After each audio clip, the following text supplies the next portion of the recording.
There is a story that I once watched that gave me a great role model for how to change people, and it really governed me, and it's a story I know you know. It's called A Christmas Carol by Charles Dickens. Sure enough, here is a perfect example of how to change somebody who didn't want to be changed. See, it's easy to change people that want to change. By watching this film, I developed a technique I now call the Dickens pattern, and it's one of the most powerful ways I've found to change people's beliefs and their behaviors. What basically it does is, do you remember the story? Here was a guy who had no desire to change, right? In fact, in his mind, he was successful by being the way he was. He had linked up in his head that the reason he made money is because he was such a horrible person. The reality is that was like saying, do you remember the story we talked about earlier about the knight, where people linked up my microphone being the knight? It wasn't the knight. But people sometimes in their lives link up things and go, I'm successful because of this. He wasn't successful because he was mean. He was successful for other reasons. But beyond all that, he didn't want to change, and he could prove to you he didn't need to, okay? But in one night, even though he didn't want to change, his whole world changed, didn't it? All his core beliefs and his behaviors. How? Well, 3 neuroassociative conditioning specialists showed up in the middle of the night. 3 knackers. 3 ghosts, if you will. And what did these 3 ghosts do? Well, they came in and used some neuroassociative conditioning, some NAC on this man. How did they do it? Number 1, they got leverage. How? They got him to experience, not tell him. Now, notice the difference. They didn't tell him. They got him to feel and experience massive pain and relate that to his present beliefs and behaviors. Isn't that what they did? And they did it in 3 ways. They had him go to his past and experience all the pain that he had in his past because of those behaviors. They then brought him to the present and got to link all this present pain he was getting because of this pain that he wasn't focusing on, pain he'd been trying to delete in his life and not notice so he could stay the way he was. And then they took him to the future where it really got compelling. And there they got him to feel ultimate pain, the ultimate pain his life would have because he lived this way. Well, between those 3 people in one night, they linked so much pain, he would do anything to change. They not only got leverage, but if you link, again, enough pain to something, that interrupts somebody's pattern instantly. You don't have to work on any other pattern interrupts. Do you know what I'm saying? In other words, he used to link in his mind, being mean means being rich. Well, when you have that much pain, not only did they get leverage where he felt like he must change, but it interrupted his pattern. His brain said, hey, being mean means pain. So then all they had to do was give him a new association. And remember, if you interrupt somebody's pattern, they're going to look for a new pattern. In other words, once you break that pattern, there's a vacuum. And that vacuum for him was, oh my gosh, they said, boy, you better treat people well. And he went out and started treating people well, and he got all the joy, didn't he? He woke up the next morning so lucky to be alive. He started giving, and people started loving him, and he started linking up, boy, giving means pleasure. Not giving means pain. His life changed. It's called the Dickens pattern, and we're going to do it. Here are the key elements. 1, you got to be willing to experience some pain. I know that doesn't sound too terribly exciting, and we have a very short period of time to do this on this tape because they've already been going for some time, but I'm going to give you a mini version of what I do with people in seminars. And what we're going to do, though, is you've got to be willing to really associate and feel the amount of pain that you have right now and or will have because of these limiting beliefs. Does that make sense? So I can't do it for you, not here anyway, not over this tape, but you've got to do it to yourself. I'll guide you through asking you some effective questions. Then, once we've gotten you to experience pain, primarily we're going to focus on the future because we don't have a lot of time to do what I call a full Dickens. We're just going to use the future, okay? Once we've done that, your brain will be motivated to make a change. That's where we're going to create a new belief, and we're just going to have you see what the positive consequences are and use those by conditioning. So let's begin Dickens. Here's what I want you to do. Take a nice deep breath in, exhale slowly, and I will tell you that if you're doing this in your car, this is not the ideal place to do it. If you're going to do this in your car, I would do it now, and you might want to do this again at home later on. It can be done in the car. Just make sure that you're paying attention to your driving as well, because this may internalize some feelings for you. So again, ideal place would be to stop, pull over, and take 8 minutes to do this with me, or wait till you get home and do this. But make sure you follow through. Don't learn all this stuff and then not apply it. Make sure you follow through and use it right now, or you commit to a time today where you're going to do this Dickens pattern. All right, let's begin. Take a nice deep breath in again. Exhale slowly. Close your eyes. And here's what I'm going to ask you to do. I want you to think about these 2 limiting beliefs that you have in your life. These 2 beliefs that have really held you back in various areas. And what I want you to do is I want you to imagine how much they weigh on your life and feel that weight on your body. And as you do, I want you to think about what are the consequences. By having these beliefs, what does it cost you? What does it cost you in the past, and what is it costing you now in your life to have these beliefs? In other words, what are you losing because of these beliefs? What are you missing out on? And be honest with yourself, and just don't go, well, I'm missing out on some great relationships. Stop and think about specific relationships that maybe you've never looked at it before, but it's costing you a level of love, a rapport, or connection. And feel how that feels to feel that loss. Again, I'm counting on you to create the real pain in your body, otherwise we're wasting our time. Really be willing to feel it. Use a lot of pain in the present to have a lot of pleasure in the future. That's what we're asking you to do. Now, what is it costing you financially? Do these beliefs limit some of the choices you make that affect your finances? Do these beliefs affect your willingness to take some risks, to invest, to go for it?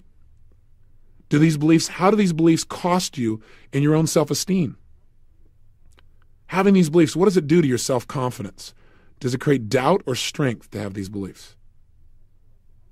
How do you feel about yourself when you live by these beliefs? Do you feel powerful or weaker? How do these beliefs affect your energy level? They create energy or take energy away? What do you think of when you think of yourself living by these beliefs? What do you say to yourself when you look in the mirror and realize that you've allowed these beliefs to control you? Say it to yourself. See it. How does your face look when you think about living with these beliefs and the weight of them pulling you down? Feel how it feels. What kind of role model are you for your children if you have children? What kind of role model are you for anybody? How does it affect you spiritually, your relationship with your Creator? Think of what all the costs are for you physically, financially, emotionally, socially, spiritually. All of the areas of your life. Now do this. Take the weight of all of these limitations, all the things you're missing out on, and I want you to pull yourself into the future.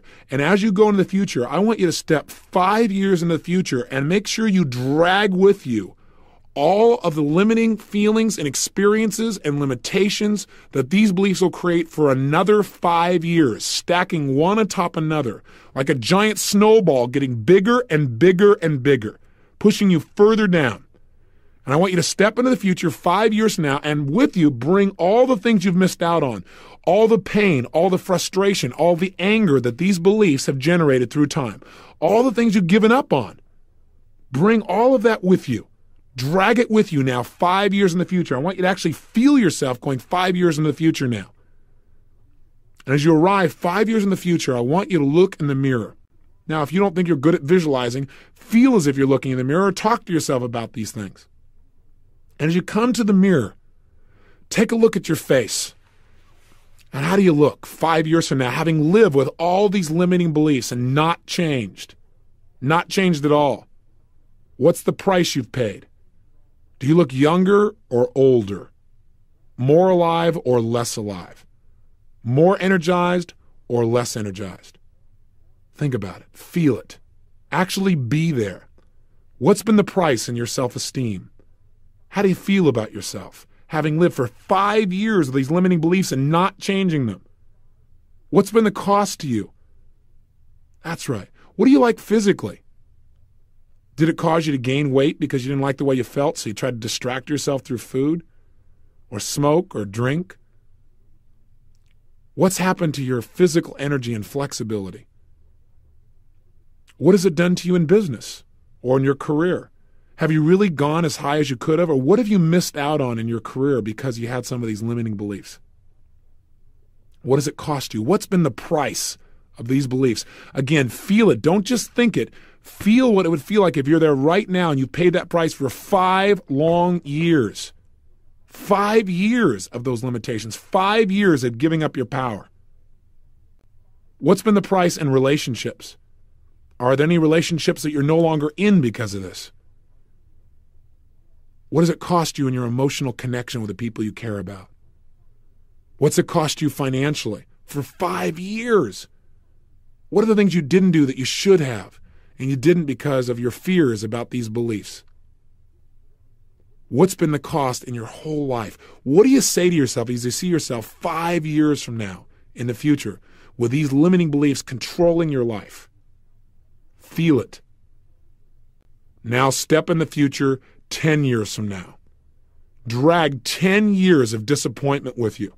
10 years of one failure building on another. 10 years of all the limitations of these beliefs, all the things you've missed out coming with you. 10 years in the future, and now look in the mirror and notice how you feel. You feel older or younger, more alive or less alive? Does your body feel heavier or lighter? Do you feel stronger or weaker? What do you say to yourself as you look at yourself after living this way for a decade, 10 years? What did you give up? What did you give up emotionally? How much frustration have you experienced for 10 years because of these beliefs? How many things were you afraid of? How many things did you not do? How many things did you give up on? How much pain have you experienced because of these lousy little beliefs? What's been the cost for you in your relationships now? Have you even given up on having that level of passion you know you deserved back then? Who's in your life? How do your friends think of you? How do you think of yourself? What's happened to you spiritually? What's happened to you physically? What's happened to you financially and emotionally? What's been the price of these beliefs? Feel it. Feel the pain and make it real for yourself. Step 20 years into the future now and drag 2 decades, 20 years of pain with you all the way, and feel all the things you've missed out on for 20 years, culminating on your back. Feel it. Feel all the things you gave up on, all the things you missed out on, all the pain you've experienced because of these limiting beliefs. Look in the mirror and notice what your face looks like, what your body looks like. Are you healthy or not? Are you fatter? Do you feel lighter or heavier? Stronger or weaker? More alive or less alive? More excited or totally depressed and disappointed? Where are you? What's happened to you? What price did you pay for these lousy beliefs? What did it cost you in your relationships? What did it cost you in your career, in your business? What didn't you do because of these beliefs? What didn't you try? What didn't you go for? What does it cost you physically, emotionally, spiritually, financially? What does it cost your family life? What do you say to yourself after 20 years of living this way with these limiting beliefs? Was it worth it? Feel the pain and make it real. See all the prices you've paid, all the things you've given up, all the things you've missed out on your life. How do you feel about your life if you live this way for 20 years? And decide if you're willing to live this way. Are you willing to have this be your destiny? If this is painful enough that you are absolutely committed to never living this way again, your brain will change your beliefs. If not, you better keep working on this till it's really painful. Do whatever it takes. Ask yourself questions. Feel the pain. If you're committed to never having this happen in your life, know that this is only the shadow of the future, as they said, and that this can be changed by you changing your beliefs. Come backwards in time, back to today, and realize that none of this has happened yet, fortunately. Come all the way back to today and realize none of this has happened yet. It doesn't have to happen if you make some changes. And as you do, you may notice that if you did this and you really were feeling the feelings, you may have been bent over as you got older and as you felt more of the weight of those problems. And as you come back today, you may find yourself sitting or standing more upright, breathing more fully, feeling more alive. And you might want to shake your body out and interrupt that pattern, get out of that state completely. Change your physiology, change your state by moving your body around, bounce up and down, move around, breathe, and get completely out of that state.